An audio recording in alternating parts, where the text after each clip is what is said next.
Syracuse entered today's game in a dire situation, needing a win to stay postseason eligible. And it's pretty simple. You don't need a math degree to figure out if the Orange lost, they'd be postseason ineligible for the first time since 2007, and it would mark the second time in the last 39 years that the Orange wouldn't make the NCAA tournament. And after today's 14-13 nail-biting loss to North Carolina, you're not going to see any Syracuse Orange in mid to late May. We'll have all the breakdown from this game, analysis, and our reporter down at Dorrance Field, Jesse Cook, will join us as well. It's Orange Press Pass, and it starts right now.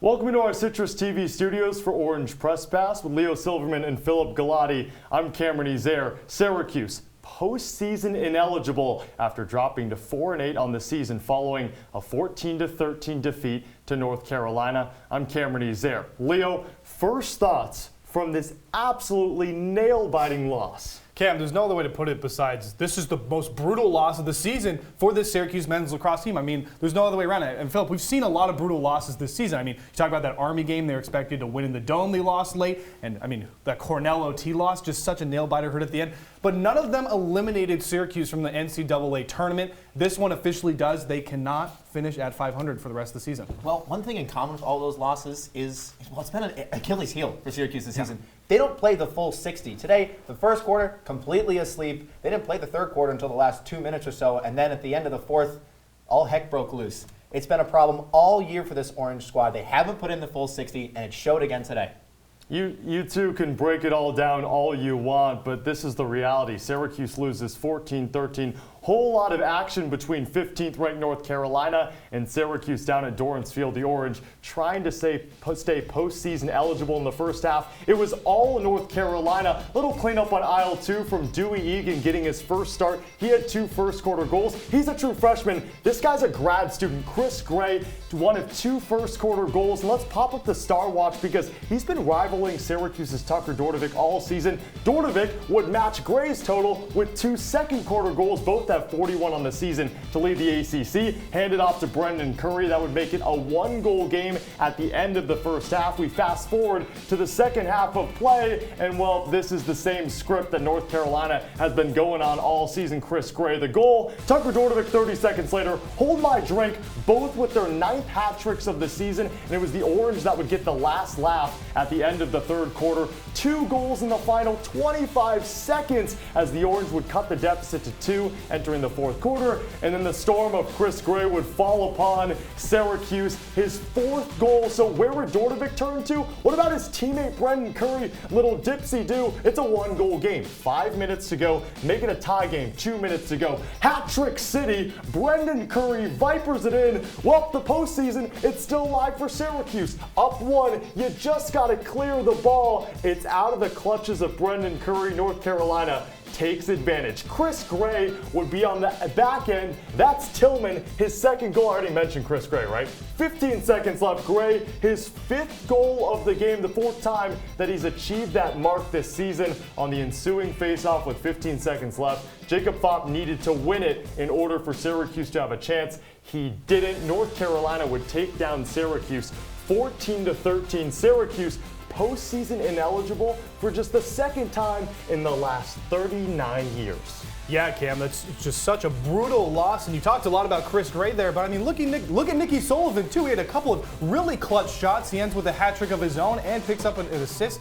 I mean, it just wasn't Chris Gray show at points, but this entire UNC squad stepped up to beat Syracuse down the stretch, Philip. And one thing that happened that this graphic doesn't show is the turnovers. Syracuse were gifted opportunities time and time again and just couldn't take advantage of it. And of course, it's been the story all season. It bites them again late. So Syracuse, a 14-13 loss, and now we welcome in one of our CitrusTV men's lacrosse beat reporters, Jesse Cook, who's down at Dorrance Field. Jesse, a majority of this game, well, it was the Jacob Fopp show, 60% in this game, but in the last 5-6 minutes or so, Jacob Fopp lost all 4 faceoffs, which ultimately led to Syracuse's demise. What changed? Cam, Fogo is arguably the most physical position in lacrosse. You're bashing your shoulders into your opponent for 60 minutes, and this just happened to be a long 60 minutes for Jacob Vopp. He did a lot of work away from the X in this one, which probably added to it. Now, you might think Syracuse had a lot of momentum late in the game, but there's only so much that high spirits can do to the guy who's getting trampled every other draw. Jesse, thanks again for tuning in with us here. Now, Brendan Curry, he went down with an injury in that first quarter, but then came back for some late-game heroics. What did you see from him post-game and during all of the injury woes? Well, Leo, Brendan Curry, he took a nasty whack to the shoulder in the first half, spent a considerable amount of time on the sidelines, but he came back and there was not a hint of sloth in his step. Curry was all over the place. He scored a pair of goals after coming back. I had the opportunity to talk to him after the game. He's a fifth-year senior. Like, when I talked to him, he had a bag of ice slung over his shoulder. He understands that he doesn't have that much time left to play with this group of guys before his college career is over. He just wants to be on the field for as much of that as he can. Hey, Jesse, I'll get right to the chase. It was a nightmare in between the sticks for the Orange. Bobby Gavin faced 13 shots and let in 10 of them. What went wrong in between the pipes for Gavin today?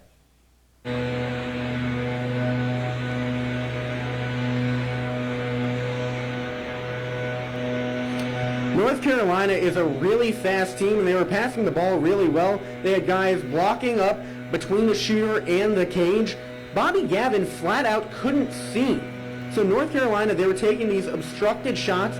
You saw Gavin had to make a couple darting saves where it looked, maybe that's something you want to put on a highlight reel when he's moving the stick that fast. But why did he have to do that? Because he was seeing the ball so late. He had so little time to react.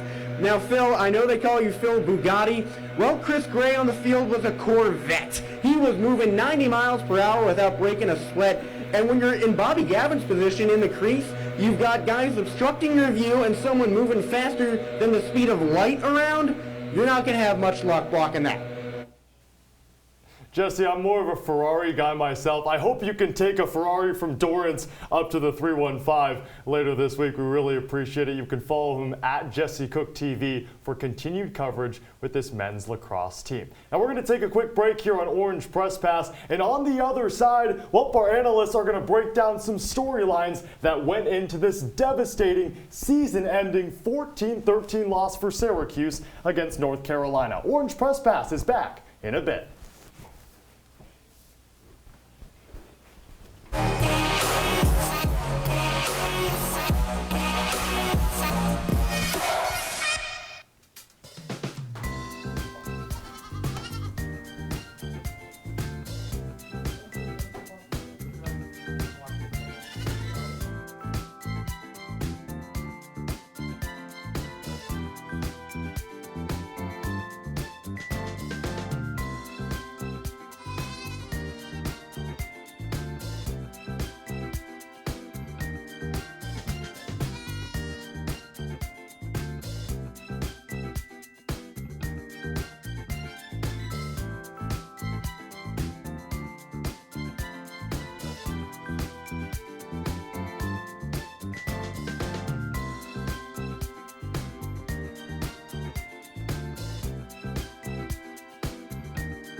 One in three adults has pre-diabetes. That means it could be you, your favorite brother, your other brother, you, your football buddy, your football buddy, you, your plumber, Breathe right into your foot. your plumber's masseuse, Yes.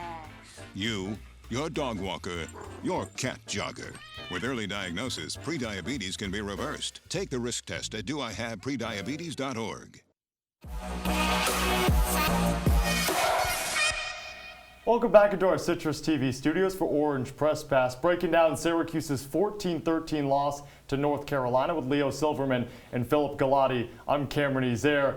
Guys, there's a lot that went into this loss, so let's break it all down and let's kick things off with Philip, what you alluded to earlier on in the show. The goalies, Bobby Gavin and Harrison Thompson combined to make just 5 saves. On the other side, Colin Krieg, 18 saves. That's now 48 saves in his last 3 games, one of the best in the ACC. So, Leo, what did you see between the pipes from the two teams? Well, Cam, you alluded to my first point there pretty well. I mean, Colin Krieg making a run for the best goalie in the ACC right now, but I'm going to focus on the Syracuse side here because I'm just completely confused as what's going on with these substitutions, Philip. I mean, obviously 5 saves in a game is terrible. We don't need to discuss that any further, but you see Bobby Gavin struggle early for the first half. Then you put Thompson in. He starts to get to some momentum. He picks up 2 quick saves, and then you take him out for Bobby Gavin the rest of the game. I mean, what's going on with these minutes? And with goalies struggling to get any momentum, why keep taking them in and out to break it up? Like, it doesn't make any sense to me, Philip. It doesn't make any sense. And the thing that Coach Gates said earlier this week was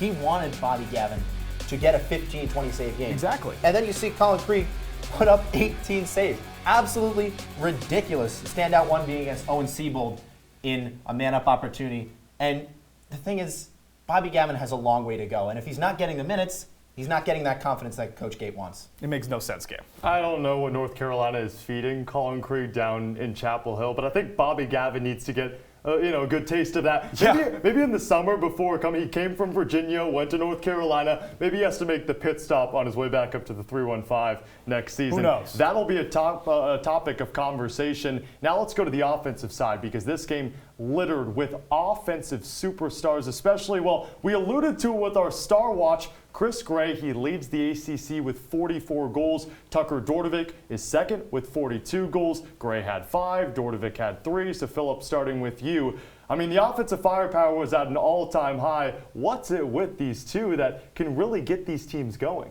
Well, it's crazy. I want to talk about Chris Gray first. The thing with Chris Gray is that the speed that he takes to release the ball is second to none. It's why he's the best player in college lacrosse in the country right now. He can get a shot off so quickly. He came to this game with 200 career points for the Tar Heels, now has less than 10 to become the all-time point getter for UNC, and it's all thanks to how quickly he can get that rock in the back of the net. Yeah, Chris Gray, certainly a big standout. I'm with you on probably one of the best players in the country right now, Philip. And it's also, he can just do so much besides just scoring goals. He's an assist man as well, just such a well-rounded player. And you saw that today from both guys, actually. They both got tallied an assist this game, excuse me. But to go to the Tucker DORDEVIC side here, listen, one thing that Chris Gray does not have on Tucker DORDEVIC is that footwork. I mean, in those isolation situations, there's nobody better with the flurry of spin moves. He can find windows against anybody, and it all comes back to his footwork. But regardless, Cam, they're both some big, big stars that are going to be stars for the rest of the season and going forward. Many have said for this North Carolina team that Chris Gray is really the one-trick pony for UNC. On the Syracuse side, Tucker DORDEVIC, the first Syracuse player since 2015 to score at least 40 goals in a single season. He only had 23 last year, so he's thrust into a bigger role, and the redshirt junior is taking full advantage. A player that needed to take full advantage this season and really kind of has, but hasn't at the same time for a 4-8 Orange squad, Jacob Fott. He went 9 of 12 in the first half, and in the second half, 9 of 18. So overall, 60% face-off win percentage. That's going to cut it. But 50% in the second half, especially going 0 for 4 down the stretch. Leo, that's not going to cut it. Yeah, that's certainly not going to cut it. It's crazy to think about it, Cam, because, Jacob Fott was really that scapegoat last year for just so many of the issues that Orange offense had. And this year, I would even wager this UNC game was probably his best game from a statistical standpoint. I mean, you heard Cam allude to it. 9 of 12 in that first half. If it weren't for those early turnovers for the Orange, I think they might have been leading that game and gotten the lead back that they had early on. But down the stretch, he just has so many issues in the clutch. And I know, Philip, that's what really bugged you about this Jacob Fott performance. Yeah, I mean, we were talking about it, right? The full 60 minutes is something that Syracuse lacrosse needs to do. And Jacob Fott played 56 minutes because in the last 4 minutes, all 4 face-offs went to UNC. That was crucial. I mean, it decided the game. Exactly. So Fott needs to have his head in the game for the whole time or none of it at all. So let's do the math correctly. 60 minutes, Syracuse has to play a full 60 minutes in order to have any success.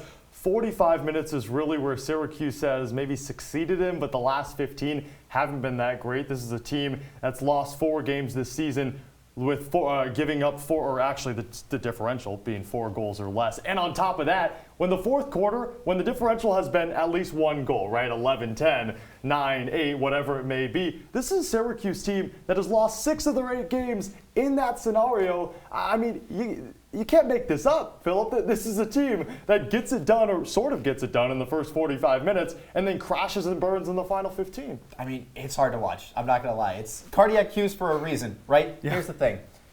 They haven't been that outmatched, but the problem is when they get to the fourth quarter, I don't know if it's being tired, I don't know what it is, but there's just mental lapses. We saw it today at UNC, a bad clearance. We saw it against Cornell. There was an offside call that just the Orange were just not 100% there mentally, and it's crucial. You have to be there in the late stages of the game more than anything else, and it's cost them time and time again in 2022. Yeah, it cost them time and time again. No better way to put it, Philip. And something that we see here is like, look at the fourth quarter goals differential. I mean, this UNC game is an outlier, but this, the defense struggles to get stops. Jacob Fopp struggles to win faceoffs time and time again in these games shown here, but they can't even get any goals scored in these games either. I mean, you see 2s, 1s, 0s, and when you're fighting for comebacks or trying to keep a comeback off, as much as important as defense is in possession, you also have to score goals, guys, and that's what they haven't been doing outside of this UNC game. Lacking in a statistical category that's become a staple of Syracuse in 2022, has it become a staple for our Orange Press Pass player of the game,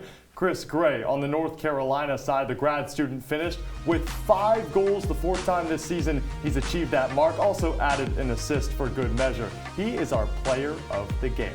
We're going to take a quick break here on OPP, but on the other side, I got my analysts pulling out the crystal ball and maybe something that reminds us of our childhood. We'll get into that and more on the other side.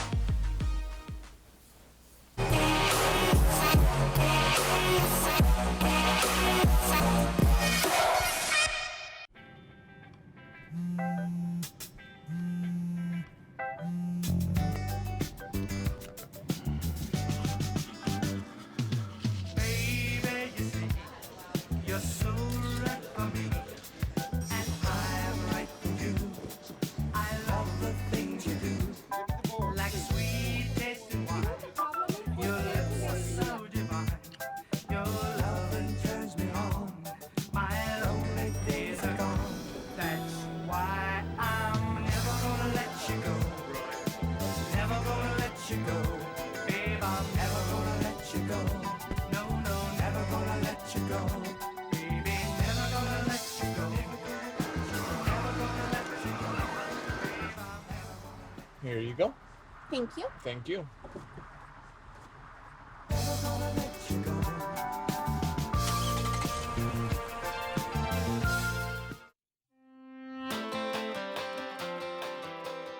OTN is on all your favorite apps: Apple TV, Fire TV, and Roku. Search Orange Television Network or OTN.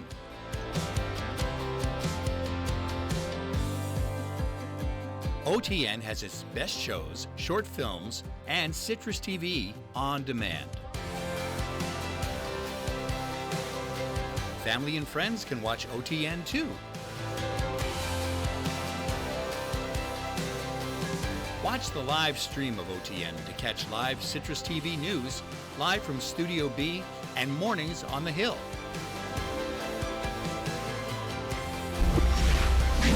On or off campus, watch OTN anywhere.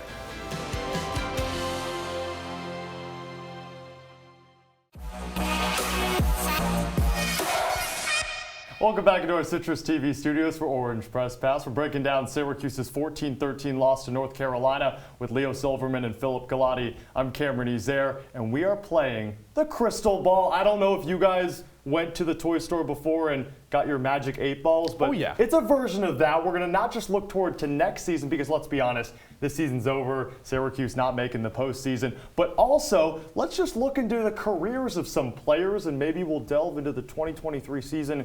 You'll have to stick around for that. We're going to start with Jackson Birtwistle. The redshirt freshman, of course, didn't play last year because he redshirted, played sparsely against Maryland and Virginia, recorded 1 goal, but has responded in a big way, had his first career hat trick in the loss to North Carolina, was fresh off a 2-goal game against Cornell as well. So Leo, when you shake that magic 8 ball, what you getting? You know, Cam, you know Magic 8 Ball? You know the phrase? Yep. Mine's going to be, don't count on it, all right? Because listen here with Burt Whistle. Hear me out, Philip. I know you're getting a little animated over there. Give me a second. My problem here is, listen, Burt Whistle has had a great stretch. Yeah, we alluded to it. The goals, you know, hat trick today, career high. But when this team gets healthy, we're looking forward here for the future. Where is he going to play? Because we're looking at an offense that's just so injury-riddled right now that he's getting playing time. But when you get your Owen HILTZ back, when you get that midfielder top recruit like Spallina coming in to play on the attack as well, and you've got DORDEVIC still hanging around, where do you fit in Burt Whistle? Because I have no space to fit him in right now, and I challenge you to try, Phil. Well, no space in maybe the starting attackers, but here's the thing.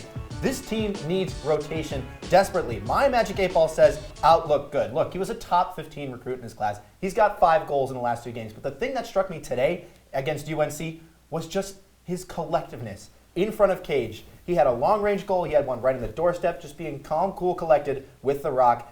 This team is in desperate need of rotation on the offensive side of things, and Burt Whistle could be the key going forward. I'll give you that, Phil. That was a good answer. But I'll be 100% honest with you both. I don't think I've ever shaken a Magic 8 Ball before, and I've seen outlook is good. If I was 10 years old and I saw that, I wouldn't know what the heck that was saying. But if you're Syracuse, you probably hope that when you shook that Magic 8 Ball to open up the season, it didn't say Owen HILTZ would probably miss the entire year. But right now, after an injury in the preseason in the scrimmage against Michigan, well, that's looking like the case. So, Philip, when you shake your Magic 8 Ball, what are you getting on the future and the rest of the career of Owen HILTZ? My Magic 8 Ball says signs point to good. Let me tell you why. Owen HILTZ might not be a pass-first attacker, but he had a standout freshman year. And in that freshman year, he had 19 assists. DORDEVIC only has 13. Siebold only has 12.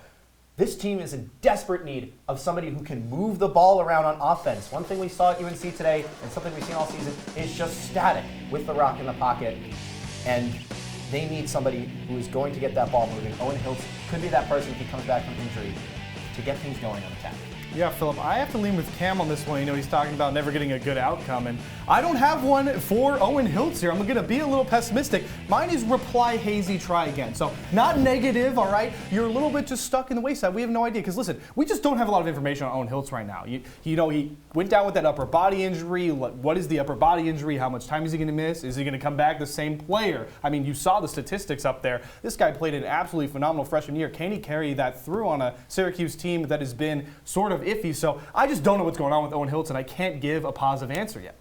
Reply hazy, try again. You're shopping for that Magic 18 ball if you want one bigger in size, because that's a really long reply. Well, he was on second on the team in points behind Stephen Rafis. So for Syracuse, it'll be nice to have that production back going into the 2023 season. So that's exactly where we're going to go. The 2023 season following what's already been a really disappointing 2022 campaign. Leo, I really hope this answer is a bit shorter, because I don't think I can afford 2 or 3 Magic 8 Balls to sync them up. Cam, it's short, sweet, and very positive. Without a doubt is what my 8 Ball is screaming right now. I mean, listen, this class is insane to look at. We're talking about the top recruit in Spallina. You've got 4 5-stars, and when you compare it to some of these other classes, Philip, you've got the 2020 class where it was just Owen HILTZ, and we talked about Burt Whistle, but outside that, no standouts in that 2021 class.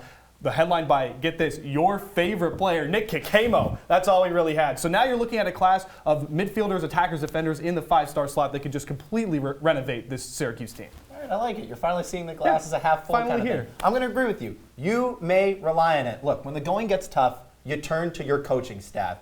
Coach Gary Gate, Coach Petra. These people are some of the most prolific names in lacrosse history. And with that new class coming in, like you mentioned, they have a little bit more time. They've got a first season under their belt. They know what their game plan is going forward, and they can pick their guys going forward to fill those roles. So, I mean, happy days going forward. I'm glad you're on the same page. We're finally on the same page, Ken. I like it. I don't know if I'm on the same page. I am. I'm on the same page. There it is. I am on the same page with you, too. I just really want to get back to my childhood and shake that Magic 8 Ball again. That really brought up some memories. It really did. We're going to take a quick break on Orange Press Pass. On the other side, we wrap up the show with looking at the ACC standings, as well as taking a look at Syracuse's next opponent. And spoiler alert, it wasn't good the first time. Can it be good the second time? Our analysts will tell us. It's Orange Press Pass. We'll be back in a bit.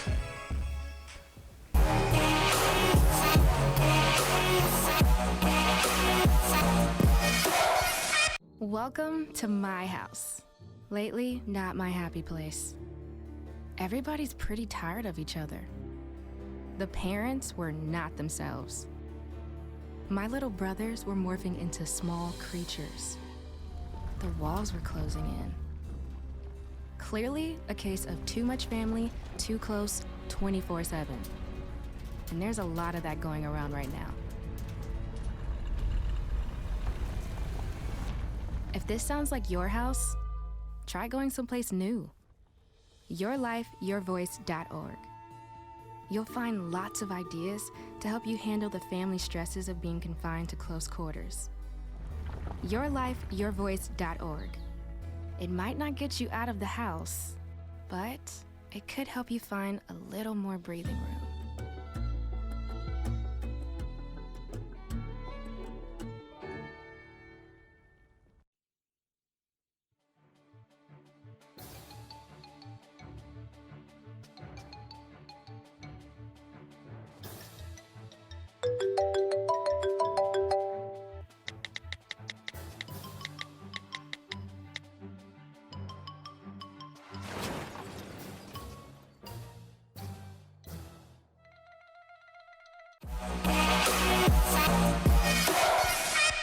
Wrapping up shop in our CitrusTV studios for Orange Press Pass with Leo Silverman and Philip Galati. I'm Cameron Ezeir. We're breaking down Syracuse's 14-13 loss to North Carolina to make this Orange team postseason ineligible. So no Syracuse in mid to late May, but a few teams that you'll probably see in mid to late May. Well, it's the ACC, and they're a gauntlet so far this season. Yeah, Cam, what's surprising to me, though, we've been talking about North Carolina a lot. Who would have thought this was their first conference win? I mean, we talk about Syracuse season's ending, but UNC getting that conference win, moving to 8-4, they're certainly slated to have a good NCAA run. And you know what really strikes me with this graphic? All four of those teams above Syracuse are in the top 20 in the country. Speaks to the strength of this schedule for the Orange. And one of those teams in the top 20 is number 6 Virginia, a team that Syracuse has already lost to. And right now the outlook, well, it's favoring the Cavaliers, Philip. Well, the Cavaliers were ranked number 2 when they played the Orange the first time, and it was a clobbering. Now they're ranked number 6, but still, you can't count them out. Such a dangerous team with so many different prolific attackers. It could be dangerous for the Orange. Yeah, Philip, and the one stat we see up here that screams trouble for Orange for me, 91 assists for the Virginia Cavaliers, great passing team, only 73 for the Orange. The names to watch out for: Connor Schellenberger, Matt Moore, the whole lot. Bobby Gavin going up against his former team yet again. And last time, it wasn't pretty as all as the Who's took down the Orange 2011. Yeah, the Who's took down the Orange, and nobody could really find the net until late in the garbage time for the Orange. I mean, that's why you're seeing Griffin Cook and Owen Siebold up there as your goal scorers. Tucker DORDEVIC was completely absent in this game, hopefully not this time around. DORDEVIC and Curry only had 1 goal. So I'm looking up there, I see Griffin Cook, I'm like, who's that? It speaks to the strength of the Orange when they were able to get different attackers on the Rockets scoring goals. And if they can do that again, maybe things will go differently this time. Yeah, Griffin Cook had a hat trick in that loss to Virginia. He's been out a majority of the season. But we're breaking down a loss to North Carolina that renders the Orange postseason ineligible. So Leo, final thought from this loss. Cam, it's really short and simple, but much sadder than the last time I said this. It's over. I mean, we're talking about a Syracuse team that will not make the NCAA tournament. You heard Cam talk about it. Only missed it 1 time out of the last 39. Well, that number's a little bit worse now, and it's just a brutal season. But luckily, Philip, there is, a light at the end of the tunnel, but regardless, it's all over for any sort of postseason fun for the Syracuse Orange. I mean, yeah, in the words of one of the best minds of our time, Katy Perry, after the hurricane comes the rainbow. It's going to be a rough end to 2022, but looking ahead, there's a lot to be excited about. So don't count this team out for 2023. Big things in store for the Orange. I like it, some optimism from our analysts. Well, a brutal season that ends in a brutal loss as Syracuse drops to number 15 North Carolina, 14-13. And, well, football season is around the corner. Does that sound about right? Oh, so yeah. You could smile a little bit for the fall after taking your frowns and turning them upside down from a couple days ago, and the entire spring season as a whole. For our executive producer, Lucas Vogel, and all the helping hands behind the scene with Leo Silverman and Philip Galati, I'm Cameron Ezeir. Syracuse loses 14-13.